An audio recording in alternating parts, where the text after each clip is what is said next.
This is the TOPVISION LED projector. It's the latest edition. It's 1080p native full HD by design. It also has 9500 lumens of brightness, which is the brightest I reviewed in any of my projector reviews. And by the way, I'll leave a link to all of my projector playlist down below in the description, so you can see all of the ones I've reviewed in the past.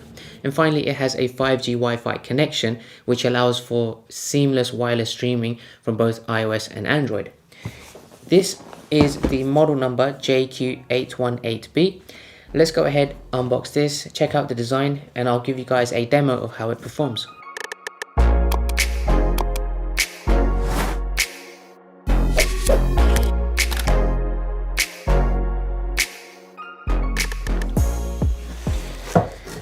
Box opens up fully. Let's take some of these accessories out.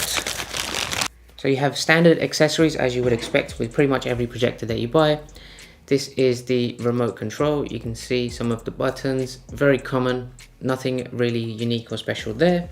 You've got yourself the AV cable, power cable, it gives you a HDMI cable and a user manual. Now the unique thing that stands out from this projector compared to some of the previous TOPVISION LED projectors is this smart touchscreen display at the top, so you don't have any physical buttons to actually control what you want to do with the projector. And I will turn this on and showcase an example of me using this. On the back of the device, you'll see there's the infrared port, 2 USB ports, the headphone jack, the AV cable, and 2 HDMI ports. On the front of the projector, this is where you can see the bulb. It has a removable cap.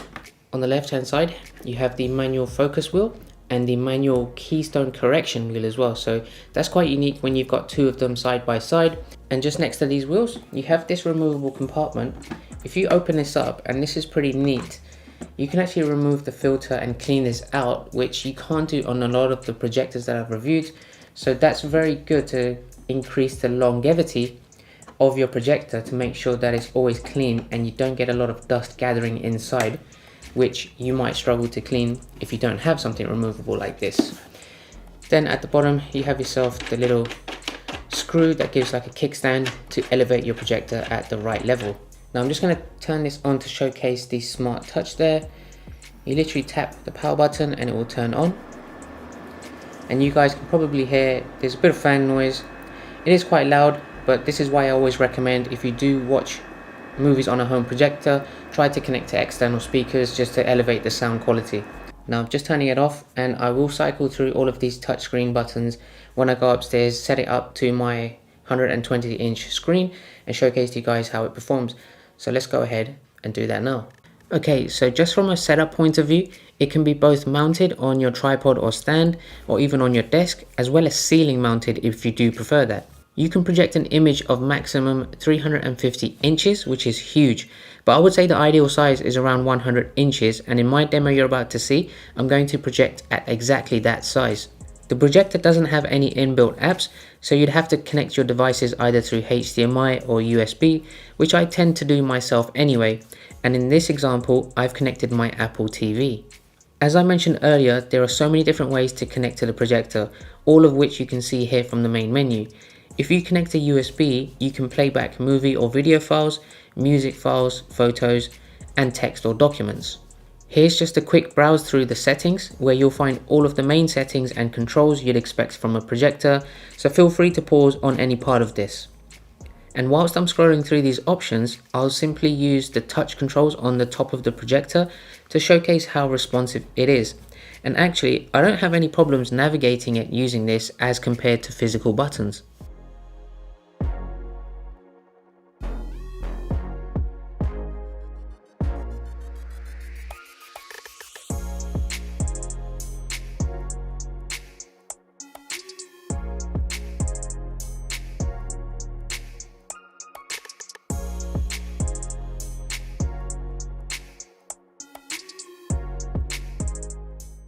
Now just before we move on to the demos, a lot of you have asked about the fan noise levels on my projector reviews, so here's how the fan sounds without any playback.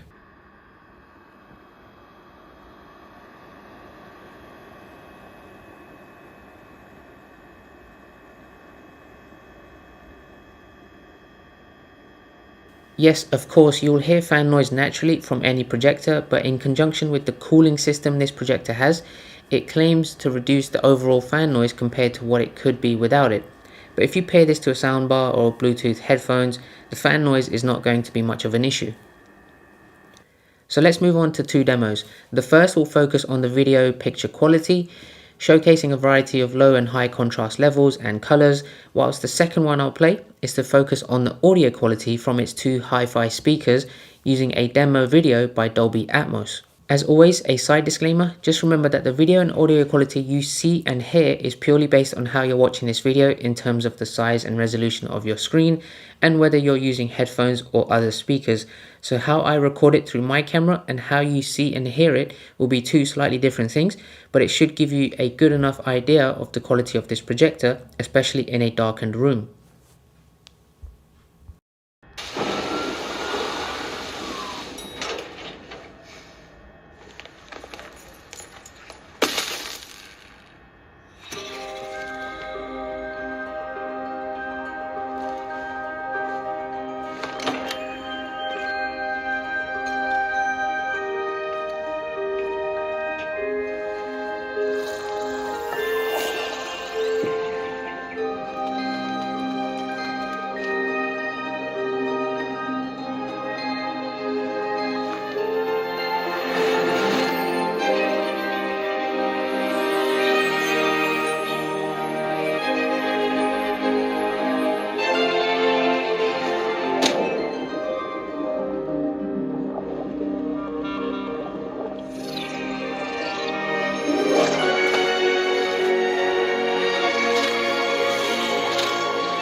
This is Dolby Cinema.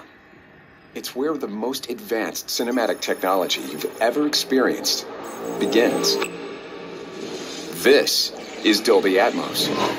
The number of speakers around you no longer matters, because this is the world's first object-based cinematic audio. With powerful moving audio that transcends from channels to moving around you with pinpoint accuracy.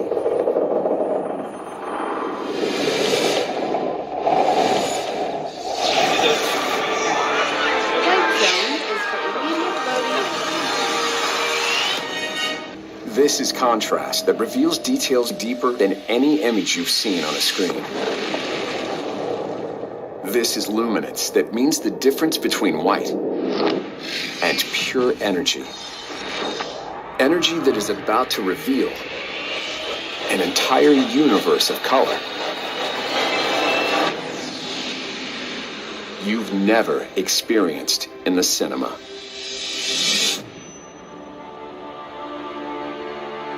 Alright, so wrapping things up, for the video quality, honestly I was impressed at how clear the picture was, and that was even with an additional light source in the room such as my bedside table lamp, and I was still able to get enough clarity from the video quality to give me a good home cinema experience. And I think a lot of that has to do with the 9500 luminance levels that this projector has, which I can't fault. Secondly, the sound quality on there was enough for me not to warrant to connect to a soundbar every time or any external speakers. If I'm sitting at a distance, maybe about 2-3 meters away, it will still overpower the fan noise and I'll still be able to hear things clearly at 100% volume.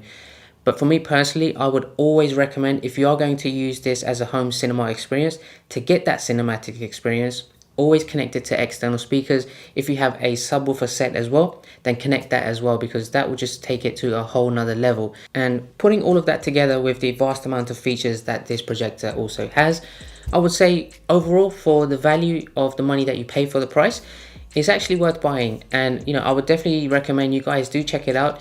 you know, with the smart features, with the touchscreen on top, I think, you know, you get a very good value for your home cinematic experience. The link is in the description if you wanted to check it out. Make sure you ask me any questions if you have on this projector, and I'll try to get back to you as soon as I can. If you like this review and you like projector reviews and all things tech, I have new videos out every week, which I'm sure you're going to like. So make sure you subscribe and make sure to like this video, and I will catch you guys next time. Take care.